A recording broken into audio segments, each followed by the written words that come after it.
व्यासपीठावरती उपस्थित असलेले माझे सहकारी कर्णिक साहेब, अवधर साहेब, उपस्थित न्यायाधीश बंधू आणि भगिनी, दरवर्षी हा समारंभ होतो आणि बऱ्याच वर्षी मला बोलवतात आणि मला त्याचा खूप आनंद आहे. त्याच्याबद्दल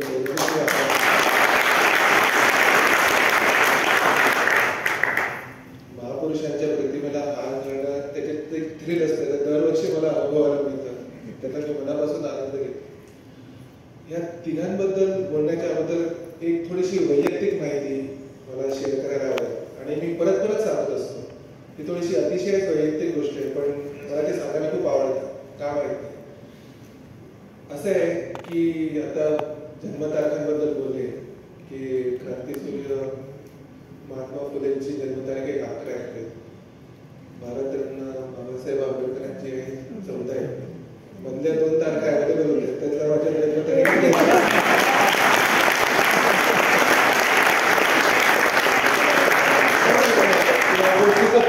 खूप आनंद होतो, खूप अभिमान वाटतो, खूप छान वाटतं, मस्त.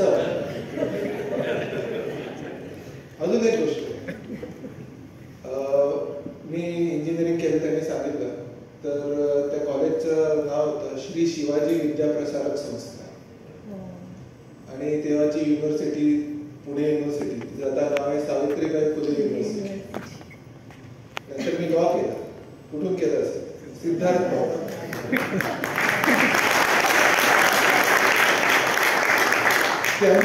या तिन्ही महापुरुषांशी कुठेतरी मी वैयक्तिकरित्या बांधलं गेलं असं कुठेतरी मला सारखं वाटत असतं. अजून एक गोष्ट, मी राहतो त्या बिल्डिंगचं नाव आहे समता. ज्या गोष्टीसाठी इतका प्रयत्न केला, त्या बिल्डिंग मध्ये मी राहतो समता. आणि कोर्टामध्ये माझे तुम्ही सिनियर असो का ज्युनियर असो, त्यांना समतेची ट्रीटमेंट घ्यायची तुम्ही अनुभवाल आणि माझा खास प्रयत्न असतो.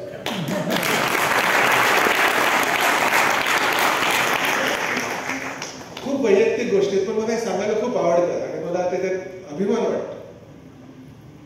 असं आहे की आता देशमुख मॅडम बोलल्या की तुम्ही या सर्व लोकांचे चरित्र वाचा आणि त्यांच्याबद्दल नुसतं वाचू नका, ते आचरणात आहे. पण मी एक स्टेप पुढे जाऊन असं म्हणेन की तुम्ही हे नुसतं वाचूच शकत नाही. आपोआप नुसतं वाचलं की त्याचा परिणाम होणारच. त्याच्याबद्दल तुम्हाला वेगळा काही विचार किंवा एफर्ट द्यायची गरजच नाही. तुम्ही आपोआप तसे काहीतरी त्याप्रमाणे करायला लागेल. त्यामुळे तुम्ही जरूर वाचा आणि आपण सगळ्यांनी वाचलेलं आहेच खरं म्हटलं तर. आता आपण जेव्हा शाळेत जातो, मला आठवतं साधारण 3री-4थी मध्ये छत्रपती शिवाजी महाराजांबद्दलचं थोडंसं आपल्याला शिकवण्यात येतं.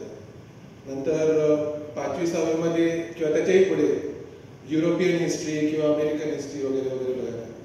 पण एकदा तुम्ही शिवाजी महाराजांबद्दल शिकतात 3री-4थी मध्ये की बाकीच्या सगळ्या गोष्टी आपल्याला खूप असा त्याच्यापेक्षा खूप कमीच वाटतात. एकदा तुम्ही ज्याच्याने इम्प्रेस झालात शिवाजी महाराजांच्या कार्याबद्दल की बाकीच्या जगामध्ये जे काय चाललंय ते आपल्याला वाटतं ठीक आहे, आम्ही आमच्या ठिकाणी आम्ही बघितलेलं आहे, आमच्या भूमीमध्ये असा कोणीतरी मोठा होऊन गेलेला आहे.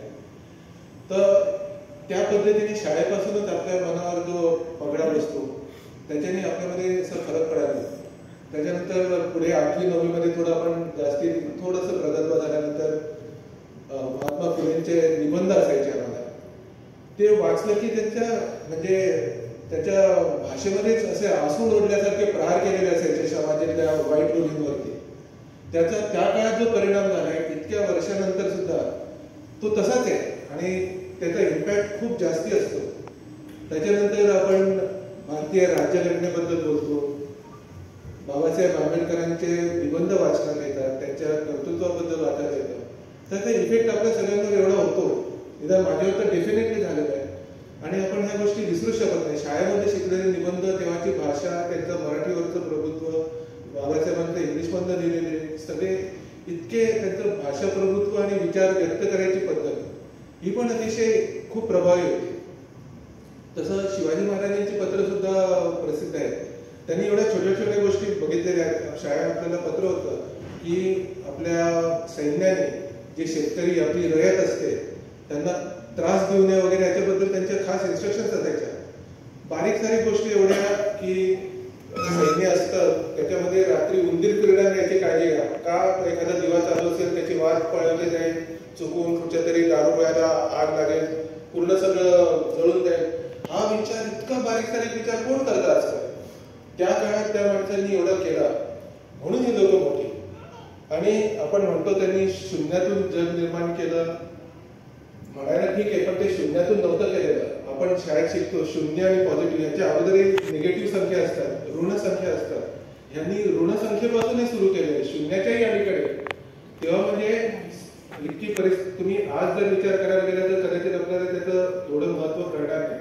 तुम्ही त्या काळातला विचार करा आणि मग तुम्हाला कळेल की केवढं कठीण होतं. म्हणजे काही नव्हतं असं नाही, ते शून्य आहे, पण असं नव्हतं. निगेटिव्हिटी होती, विरोध होता. त्या विरोधाला डावलून त्याच्याही पुढे जाऊन समाजासाठी काहीतरी केलं, या तिघांनी केलं, ह्याच्यात त्यांचं महत्व आहे. मला असं कधी कधी वाटतं तिघांना एकत्र एकाच वेळेस जन्माला आले असते आणि एकाच वेळेस त्यांनी कार्य केलं असतं तर आज आपल्या भारताचं काय होतं.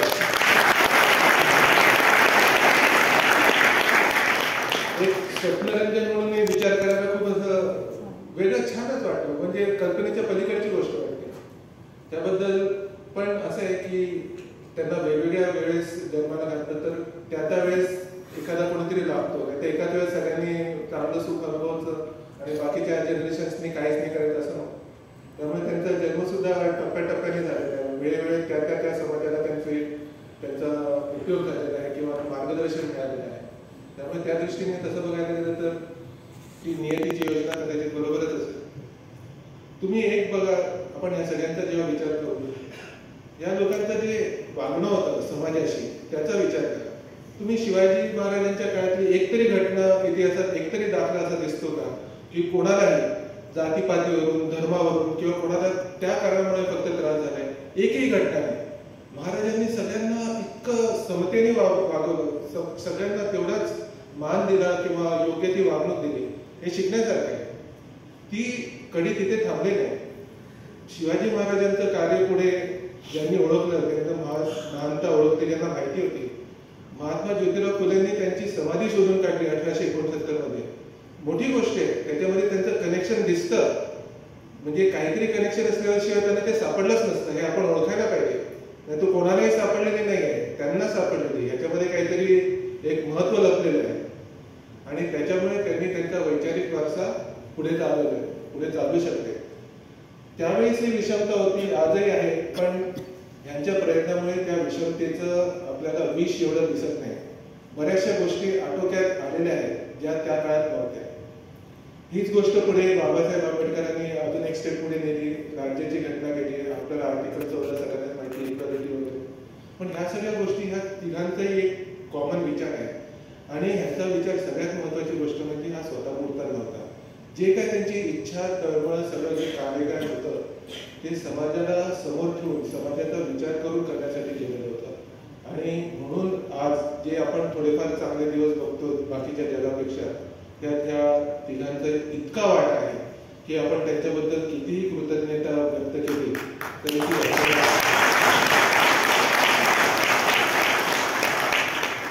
थोडक्यात सांगायचं काय की ह्यांच्याबद्दल काहीही बोलणं हे शब्दात पकडणं इम्पॉसिबल गोष्ट आहे. पण तरी सुद्धा आपल्याला जे काय बोलायला मिळतं ते आपापसात बोलतोच. पण व्यासपीठावर येऊन ह्या सगळ्या भावना व्यक्त करण्याची मला तुम्ही संधी दिली त्याबद्दल मी तुमचे खास करून आभार मानतो.